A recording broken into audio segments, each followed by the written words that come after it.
Ayon po sa mga datos, si XRP ay maaring makapagtala ng pinakamataas nitong yearly close sa loob ng higit 7 taon. Pero bakit mahalaga ito? At paano po ito makakaapekto sa atin bilang mga trader at investor? Kaya ayan po ang siyang ating pag-uusapan sa video na ito.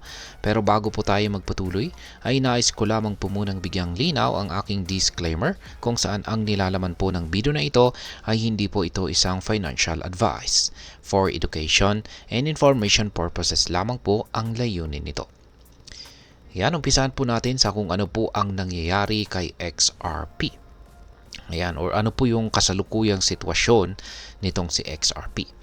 Sa kabila po ng pabago-bagong presyo ng XRP ngayong buwan ng December, tila ito'y may pagkakataong makapagtala ng historic yearly close sa itaas ng presyong $2.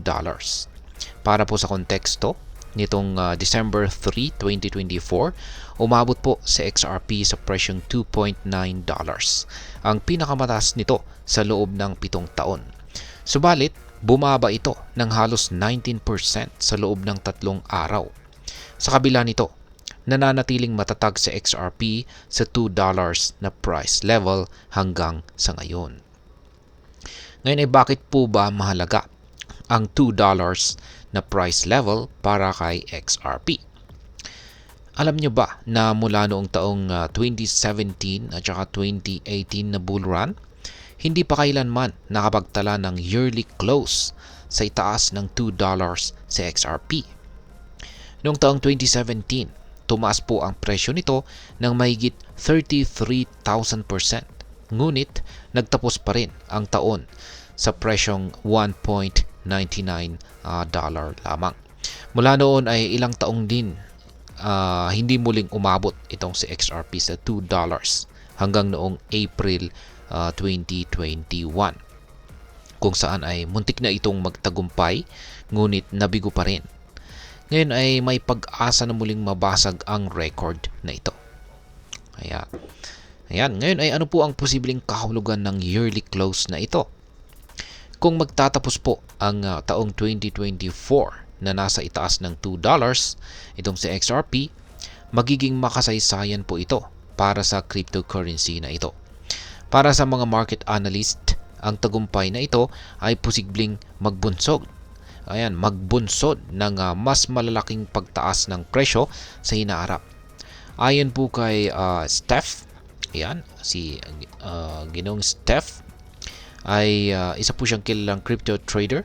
Ang bullish close na ito ay maaring magdala ng mas maraming investor at dagdagan po ang kumpiyansa or pagtitiwala dito sa market na XRP. Ayan, ngayon ay ano po ang mga hamon na kinakaharap ni XRP? Bagamat mukhang promising po ang sitwasyon ng XRP, ay may mga banta pa rin. Ayan, ayon sa datos, patuloy po ang selling pressure mula sa mga bears. O ito yung mga nagbebenta ng kanilang XRP para mag-take profit. Sa kasalukuyan ay bumaba po ang presyo nito sa $2.06, isang 11-day low. Kailangan pong mapanatili ng mga bulls o ito yung mga bumibili ng presyo, bumibili ng XRP para mapanatili ang presyo ng XRP na sa pagtaas. Ayan, or mapanatili ang support sa $2 na presyo para hindi po ma-invalid ang momentum nito.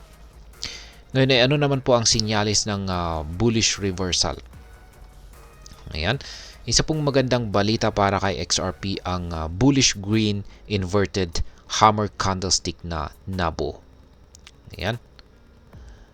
At ito po ay nabuo nitong mismong buwan ng December. Kaya ano nga ba ito? Para po sa mga hindi pamilyar, ang candlestick pattern na ito ay nagsasaad na may posibilidad na may magaganap na isang reversal o pagbabago ng direksyon sa presyo mula po sa pagbaba patungo sa pagtaas. Kung magpapatuloy po ito, maaring magbukas po ang January 2025 na puno ng pag-asa para sa mga XRP holders. Ngayon ay ano naman po ang maaaring maging epekto nito para sa atin bilang mga Pinoy crypto traders at investors ni XRP. Ayan, para sa atin ay ang posibilidad ng yearly close na ito ay isa po itong mahalagang balita.